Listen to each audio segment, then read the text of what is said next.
Hey, hi, hello. Welcome to Diana Emerson. Today we're listening to An Unexpected Killer.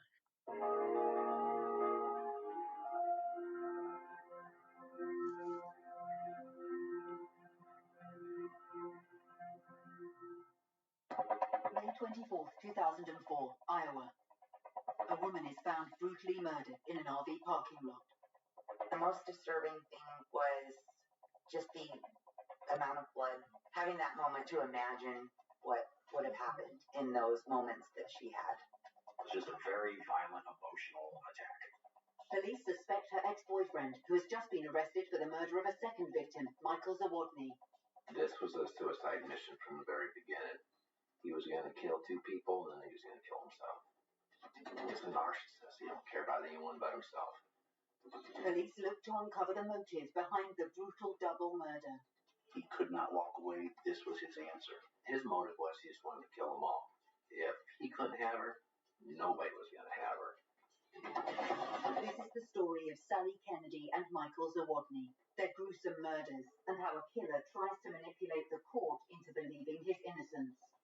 He was jealous of her both romantically and I think professionally. Some of these guys do it for control. It's their last grasp at control. They want to be able to ask the questions that they want, and they want to be able to say what they want. And this is the only way they can do it.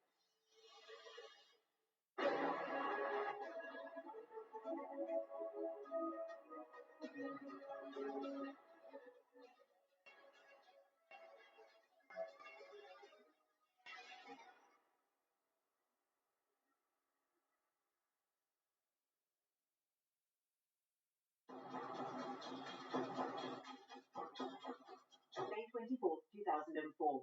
Law enforcement is called to a murder scene in the city of Council Bluffs, Iowa. Local police have discovered a dead woman while carrying out a welfare check. A welfare check is a request for police to stop at a person's home to make sure they are safe. I was working as a detective in our Criminal Investigations Bureau. I received a call about 12:30 a.m. from my direct supervisor, Sergeant Jerry Mann. He had advised that there had been a homicide that had been committed at one of our local casinos in the RV parking lot. Bluffs Run Casino was mainly a dog track. So they had live dog racing, stuff like that. So it wasn't uncommon for people that were traveling through to stop over for a night. Her case was somewhat unique in that she had been there for several days to up to a couple of weeks because she was in town for work and she had brought her camper and parked it there. I was told to respond with a few other detectives to go ahead and take control of the crime scene and start the investigation. Police on the scene have information about the likely suspect. I was briefed when I arrived on location that we had one deceased. I was also briefed that the suspect was already in custody and that he had committed a second homicide across the state line in Nebraska down in Bellevue, which is about 15 minutes away from Council Bluffs. So it was a unique situation in that we already knew who was possibly responsible for our homicide. And we had been advised that he had made statements to that effect, which is the reason why that they went to the camper to do the welfare check in the first place. The victim is identified as 45-year-old Sally Kennedy. Her daughter, Sam Kennedy, who requested the welfare check, is speaking with police. They had to get a key from Samantha, but they told her to stay back. And they entered, and it's such a small, it's 45-foot trailer, which is huge, but as soon as they stepped in, they looked to the right, and they saw Sally. And that's when they immediately backed out and, did a secure on it and told her that her mom was deceased. It was a very tough time for Samantha. Again, her mother was brutally murdered on the day that she graduated from high school. This is just days after she had lost her father. We did wait a little bit before we sat down with Samantha to give her some time because she had to be suffering from complete shock over the things that had transpired. Forensics arrive and alongside investigators start examining the crime scene. Beginning the processing of the scene, it's an an examination and a walkthrough around the trailer. So photographs are taken of the exterior of the trailer, the door to the trailer, if there was any damage done on a possible entry or exit. Photographs are taken once inside the trailer to document what the scene looked like on arrival. A video is also taken of the exterior and interior of the trailer, again to depict what is being seen by myself at the arrival of the scene. We take yellow evidence tents or stickers with numbers on them and go through the trailer to mark any possible items of evidence. We choose what we believe is evidence. And so it could be, finding a knife, finding bloodstain patterns, finding anything that's broken, we think may be evidence. Any bloodstains that are outside of concentration of where the crime occurred, to show that of any travel of somebody through. Any weapons are marked, and it is kind of, as a crime scene or identification technician, it's a bit of a guessing game as to what is evidence and what could be evidence. Immediately upon walking into the camper, you could tell that there had been a disturbance there, a physical disturbance. Things were out of place, strewn across the floor of the camper. To our immediate right was the small bathroom where Miss Kennedy was actually found. There was a large amount of blood. There was broken items. It was pretty easy to tell that there had been quite a violent struggle. Laying right there on the floor, face down in a very large puddle of blood was Sally. She was obviously deceased. There was blood spatter all up against the sort of the walls in the area around the whole bathroom area. She had 22 stabbing and cutting wounds on her. The worst of which was, sort of across her face and also across her throat. The throat wound went all the way to her vertebrae. And so that's obviously was the fatal wound, what killed her. I mean, she also had stab wounds on her torso. I mean, it was a pretty bad scene. The knife that had been used to kill her was just left sitting on the sink in the bathroom right next to the body. Crime scenes all tell a story. You just gotta listen. You could tell exactly what went down in there. It was telling me it was very violent struggle in there. There was the shower door that had been broken off. There was blood splatter on the ceiling, the walls, the toilet area, the sink area. Investigators gather as much evidence as they can at the crime scene. You want to make sure that all the witnesses are being interviewed, that the crime scene is being processed properly. The measurements, the photos, that type of thing, the swabs, the DNA. We found mountains of evidence. We found blood evidence throughout the trailer. We found the weapon that we believed was possibly used in the homicide was still on the location. We found evidence that there had been some sort of search of the trailer after the homicide had occurred, just from the placement of where we found the blood evidence. It seemed pretty obvious that the assailant had injured himself during the assault because there was blood places that probably shouldn't have been if it was our victim's blood. One of those things was a Bacardi bottle that we found on the bathroom vanity. It appeared that maybe he'd gone to the refrigerator and actually retrieved a drink, because we did find blood evidence inside of the refrigerator also. We found gun cases that were empty. We knew at this point already that the second homicide in Nebraska had been carried out with 2 firearms that they felt like may have been stolen from our crime scene. And we did find evidence of that when we went through and did our initial search of the trailer. Sally's body is carefully bagged to preserve evidence, and investigators attend the autopsy. The autopsy, Sally Kennedy, is cleaned so that the injuries can be documented, photographed, measured, placed on a diagram that the pathologist creates. The pathologist relayed to me that there were 22 injuries. The throat wound was the fatal one. I recall that she had some pretty bad stab wounds in the torso, but don't recall that any of those penetrated into vital organs. She basically had her carotid artery, jugular vein severed. This is a slash of wound across the throat that went all the way to her cervical vertebrae. So, she, essentially, almost was decapitated with this wound. And so that she just bled out. And I noticed a very significant one on her hand, on her thumb, where there was very deep. She may have fought back her attacker based on the depth on her thumb. The way her body was attacked, it told a story. It really did tell a story about how she fought, how she wanted to live. The pathologist will take known samples of blood from our victim. That tube of blood is handed over to myself to put into evidence to be processed at the crime laboratory.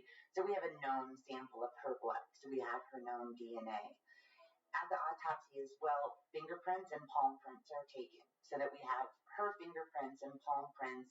Any fingerprints that were collected at the scene then can be compared to hers. So that way we don't have an unknown fingerprint. We can say it's hers.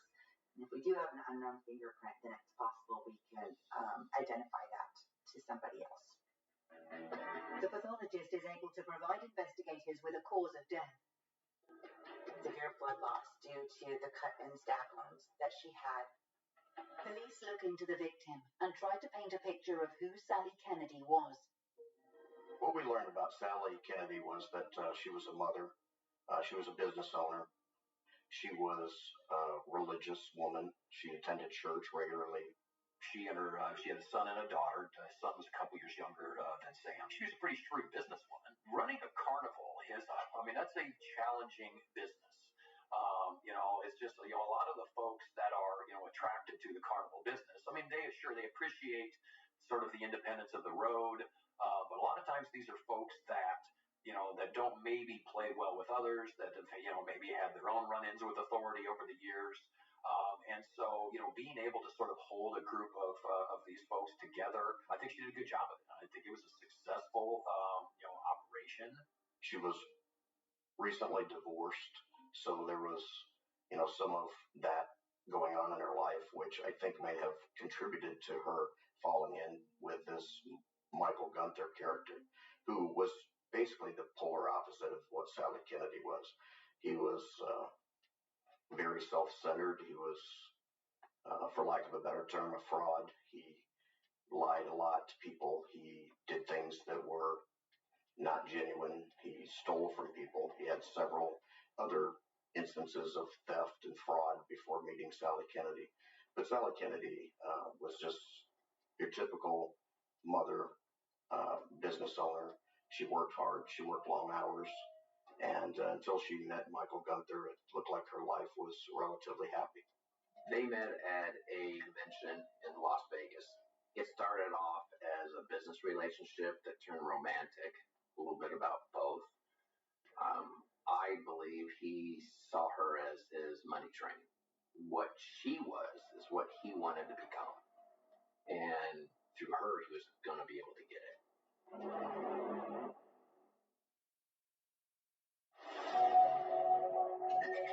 May 2004, investigators in Council Bluffs, Iowa, are investigating the ferocious murder of Sally Kennedy, a traveling carnival owner.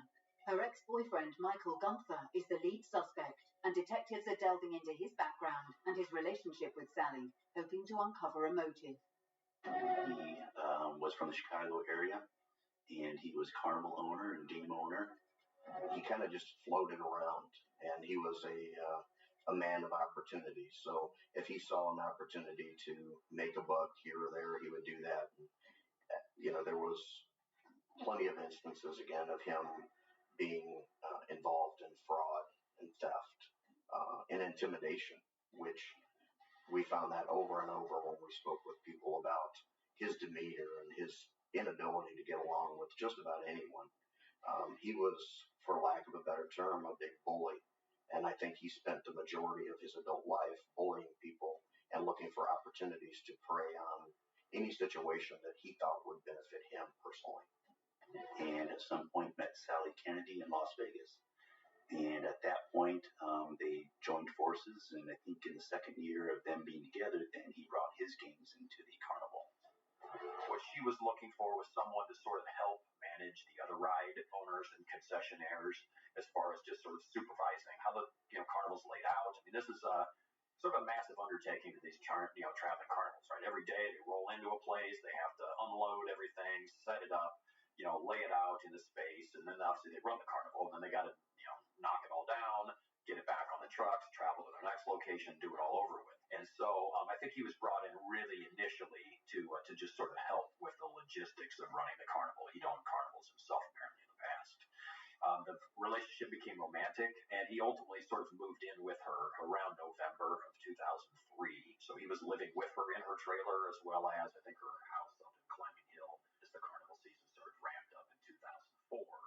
Then, he had been traveling with her and living in her trailer with her. That's sort of where I think his management style wasn't really conducive to what she was looking for. He seemed to be in a lot of conflicts with the other ride operators. He was a very manipulative, controlling person. Carnival operators, they tend to be an independent breed of people.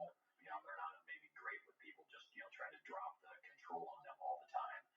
Pretty independent. And I think, having somebody like Gunther that thought he was going to sort of come in, order everybody around, was causing some friction.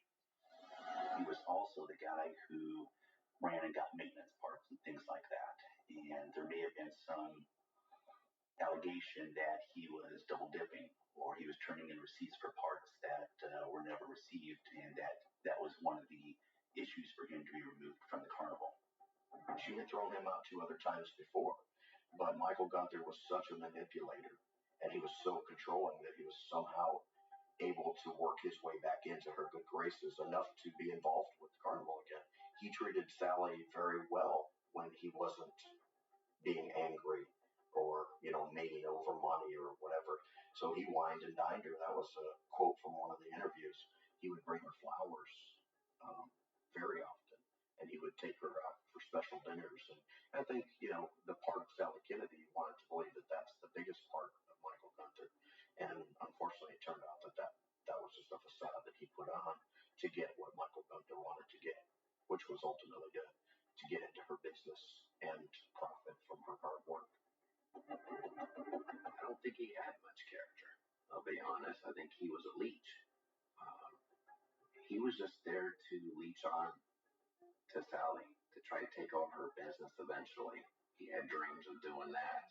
I don't think he was much of a man without having someone to leech upon. And that's why when he was getting kicked off the money train, normal folks would move on.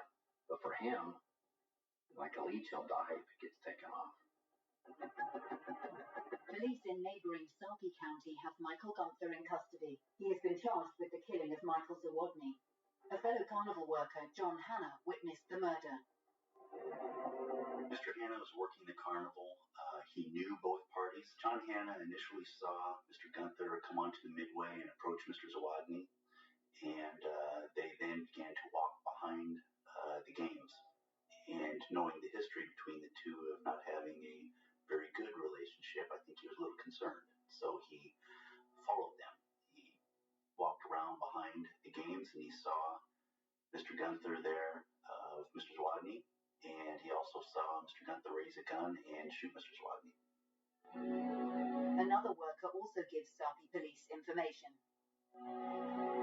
Chris was working that evening as well, and he was a mechanic for the carnival.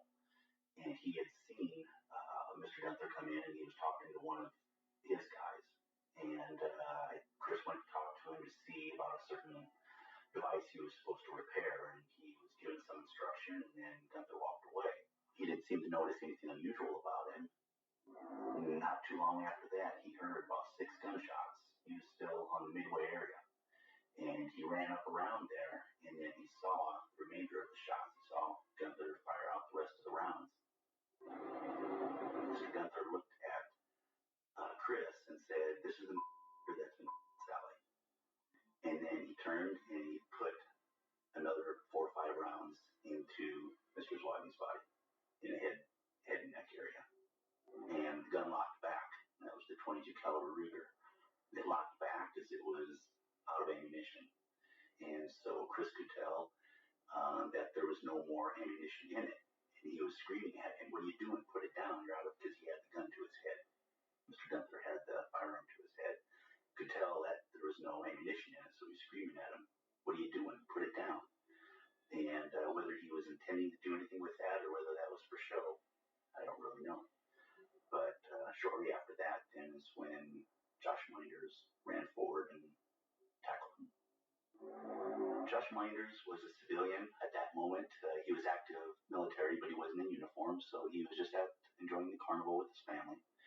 And he heard what he thought were gunshots. And he's a military police officer, so he went straight to investigate. As he approached, he saw what was going on, and he also saw that there were some other people on the other side, including military police officers, and he didn't want to get directly in the line of fire. But as he saw the last shot go, he thought he saw an opportunity, and he ran and he tackled Mr. Gunther to the ground.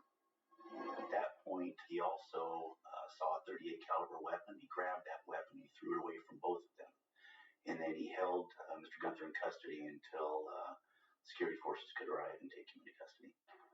After he killed Michael, and he says, "I'm dead. Sally's dead, and now he's dead." They believe him. They wanted to do a welfare check, and her daughter Samantha wanted to do a welfare check, and so that's why they ended up going to Bluffs Run. Once Gunther was taken into custody by the military police, he was held. The scene was secured. The sheriff's department was called and came on scene and then took over the investigation component of it.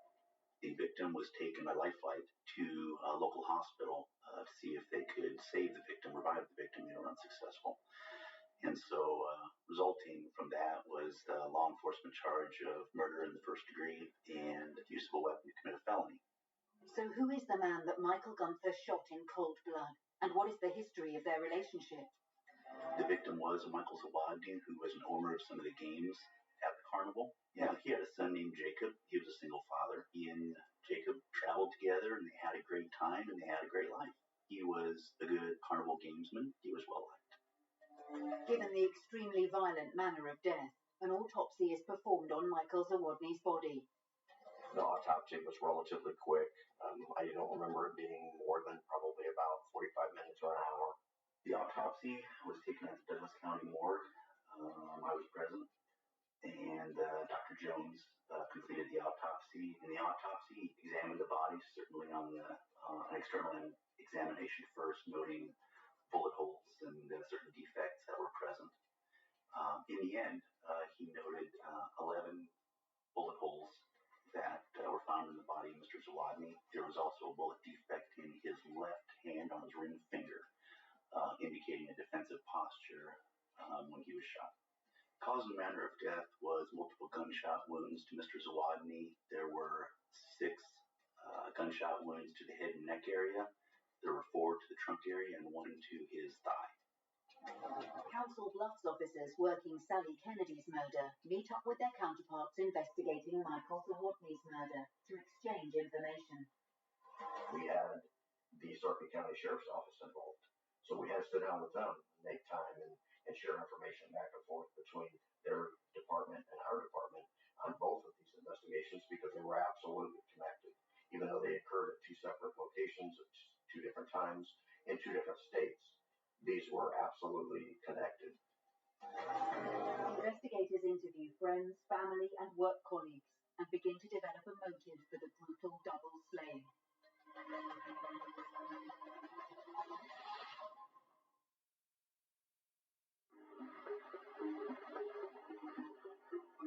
May 2004, police teams in Council Bluffs, Iowa, and Sarpy County, Nebraska, are investigating the brutal double murders of Sally Kennedy and Michael Zawodny. Their suspected killer, Michael Gunther, is in custody, and investigators are piecing together the events leading up to their deaths. This sort of all culminates May 20th. Sally decided that she was cutting ties with him romantically. I think she had concluded that this just wasn't going to be a long-term thing. In Gunther's mind, this was going to be, I think he thought this was a permanent relationship. And of course, that's what he wanted. I mean, it didn't sound like maybe financially he had a lot going on.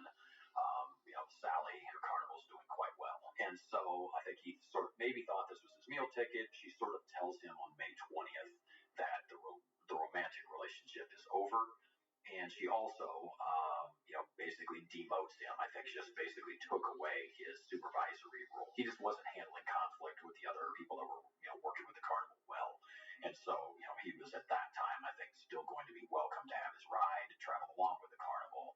But as far as their relationship, he was no longer going to be a supervisor, and he was no longer going to be her romantic love interest. The next day,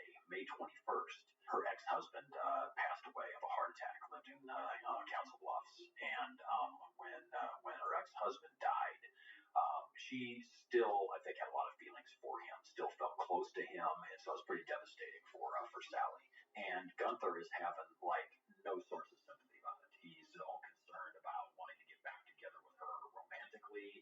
He was wanting to have her put him back into place as far as his supervisory role, and she's devastated. I mean, she's emotionally dealing with, and this is the father of her child that she still has feelings for. His just lack of empathy, I think, for what she was going through, convinced her that no longer does this really need to just be a demotion, but that he needed to just cut ties and leave.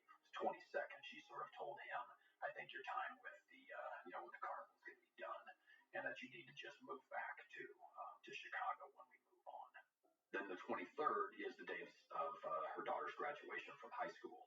And so she's looking forward to going to it, but she's also still, dealing with the emotion of what is going on. For some reason, she invites Gunther to accompany her to her daughter's high school graduation ceremony. And they go to the graduation ceremony. They headed over to Omaha, Nebraska, and they had lunch, and then sort of went their separate ways. And her daughter had said that Sally seemed happy during the meal, and that Gunther was agitated. Sam, I don't think had really ever liked Gunther anyway in his relationship with her mom. But, they sort of went their separate ways. And so she knew that Sally had sort of given him his marching orders, and that he had a few items that were still left, I think, in the trailer. It was a drawer where he had some clothes. And so knew that there was at some point some time where he had to come and sort of collect the rest of his things. Then he'd head back to the carnival. And I think the understanding was that, on the 24th, when the carnival was loading up, that he'd be loading up and moving on. By this point, Michael Gunther's anger is silently building to dangerous levels. He was seething all day long. I think he had been seething for days about this. I think that the decision to demote him and, sort of cut ties romantically with him, that hurt. He's a controller, he's a manipulator, and the fact that he still has access to Sally, I think in his mind, he always felt like I'll be able to manipulate my way back in, right? When, the day before, she tells him, we're done. You're going to be leaving now. I think that began a slow burn in him that continued throughout that day. A little of the jealousy of her ex-husband as well is in play here, because she's pretty emotionally upset, by somebody. And if Gunther and Sally were truly soulmates, why is she so upset at the death of her ex-husband, who she still, really loves? And so I think his thought of, how dare she get rid of me in favor of these other men? And whether that's romantically or professionally or however, I think he just was in the middle of a slow burn. And he knew that his last opportunity to see Sally was going to be when he's getting his stuff. There was some attempt at reconciliation by him that it was rebuffed, that she's like, no, this isn't going to happen. This is for real, and you need to, collect your things. And he wasn't going to take it. Investigators have been interviewing Michael Gunther, but he keeps claiming complete loss of memory. I thought he was just being dishonest. I did not think that he had blacked out for 3 days.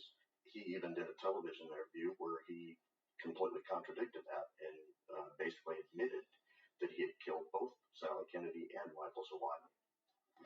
These are the kind of tricks that untruthful people will use when they're trying to avoid the justice system. So it wasn't that surprising that he would use some sort of defense like that. There was really no defense for what he had done. I mean, he was looking at the potential of basically 2 life sentences or even possibly a death sentence in the state of Nebraska. Michael Gunther is charged with the murders and first goes to trial in Nebraska for the murder of Michael Zawodny. His defense is shocked when he decides to represent himself. I've handled pro se cases, where the defendants decide to represent themselves. That almost always is a horrible choice. Everyone has a constitutional right to the effective assistance of counsel. Everyone also has the constitutional right to represent themselves. It puts the defense lawyers in a bad position. They kind of just have to sit back and let the guy do what he wants, but yet they don't step in unless they're needed. So they almost feel like their hands are tied behind their back and just watching this guy on a slowly sinking ship. I think some of these guys do it for control. It's their last grasp at control. They want to be able to try to control those witnesses. They want to be able to ask the questions that they want, and they want to be able to say what they want. Michael Gunther's behavior in court escalates as he attempts to control the court. Stood up and asked for the death penalty in his pickle suit. The pickle suit is, like a poncho type item. It's made of quilted fabric, ripstop fabric, and it fits on the defendant, but it's a sleeveless poncho style thing, and it's meant for people who are suicidal or at special risk. Wouldn't change out of that suit and get into a nice civilian suit that he was offered. And he stood up, had an argument basically with the judge about the ability of the jury to give him the death penalty, and then stood up, gave his own opening, and asked for it anyway. Things didn't go as planned as he had planned. He didn't think he was going to get that far. So he's just thinking of a way out. What can I do to disrupt these proceedings as much as possible to shake things up? I think that was his mindset, and that's why he did that. I thought he was putting on a show. I thought he was gaming it.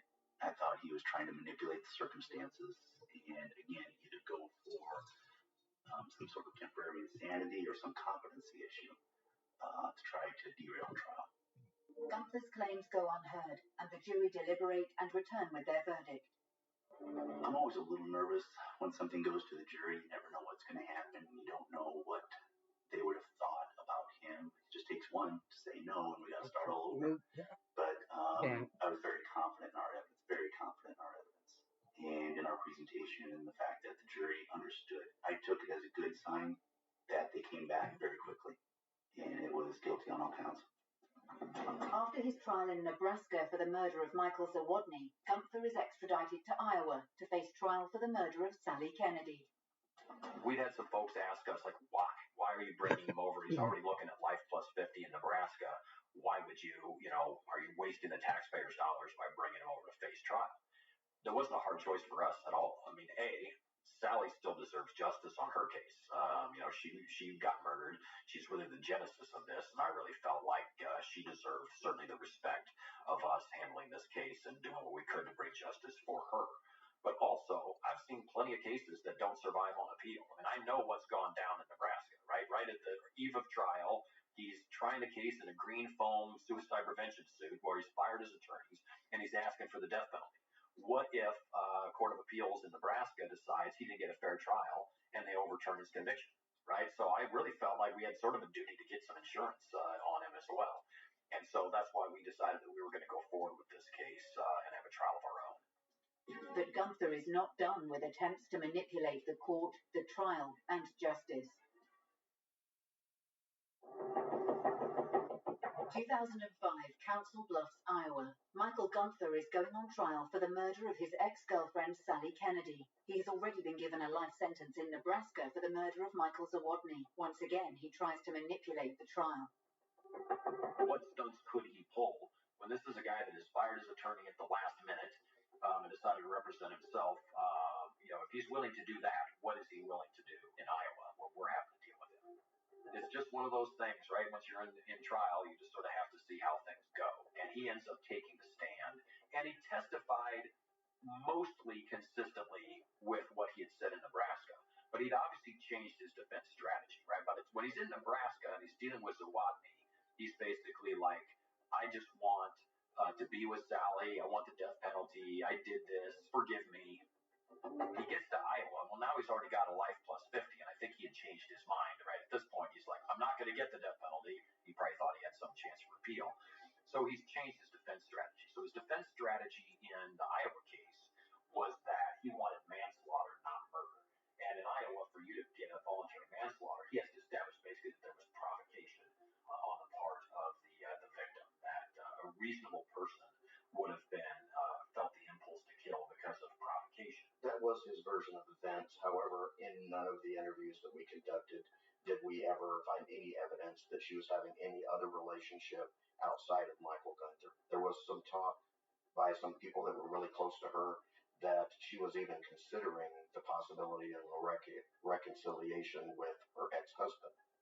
And Iowa says words alone are not enough, right? So even if it happened as he testified in Nebraska that she's mocking him about his sexual performance, if she's telling him that she slept around with a bunch of people, that's not enough to get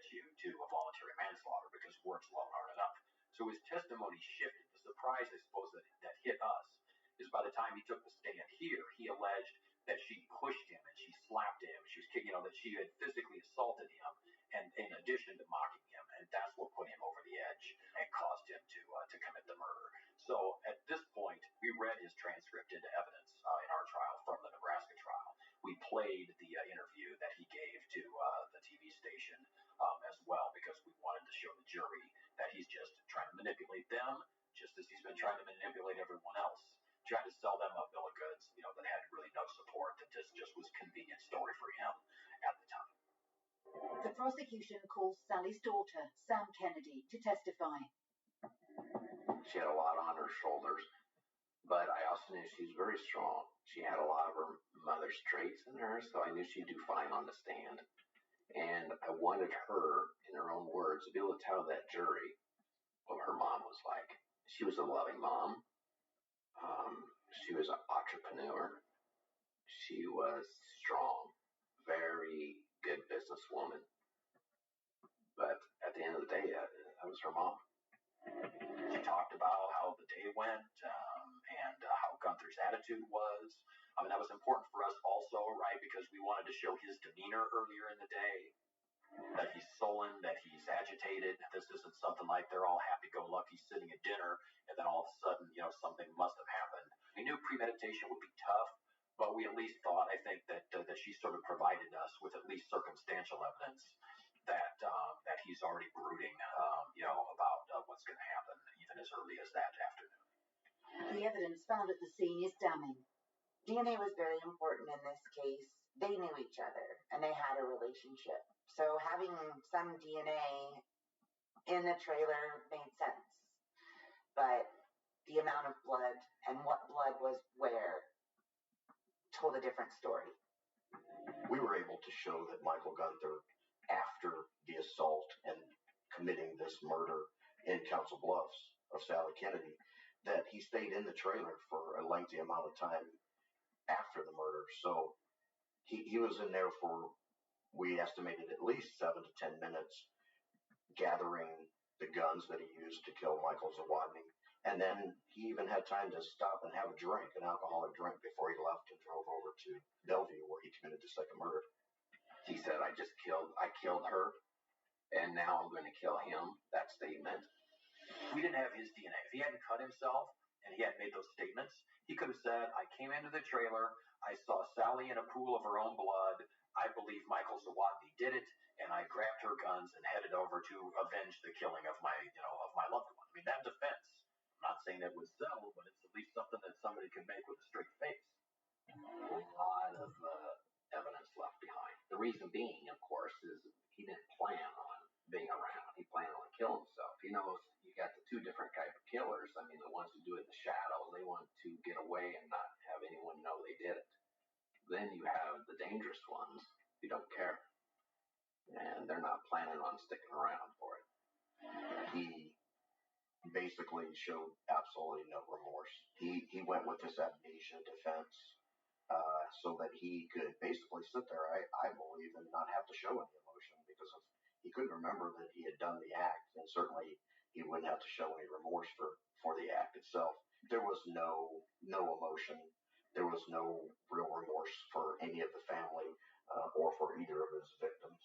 He basically just sat there with a blank look on his face for the amount of the trial. The jury comes back with a verdict, but it isn't the result the prosecution expected. I was disappointed a little bit with the second-degree murder. We charged him with first-degree murder. I feel like it absolutely was first-degree murder. And, of course, you want to always win your case the way that you charge it. We knew that premeditation, that we did not have really any direct evidence of that. I mean, this was going to be sort of just the circumstances. And honestly, the only circumstances we had were that he's only on scene for 15 minutes.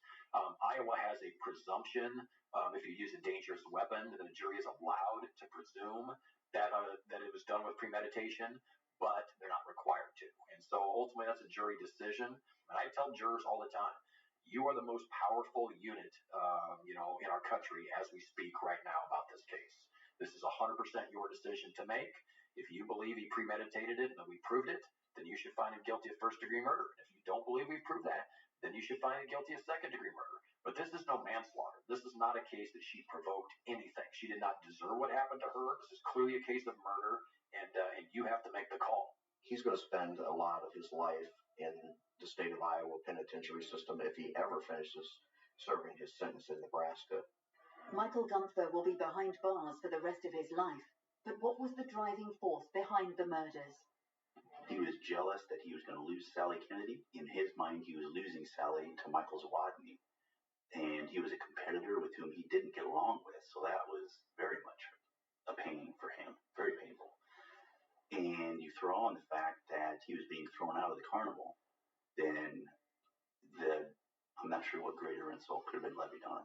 I guess for him, that was his world. That was everything. That was enough to do what he did.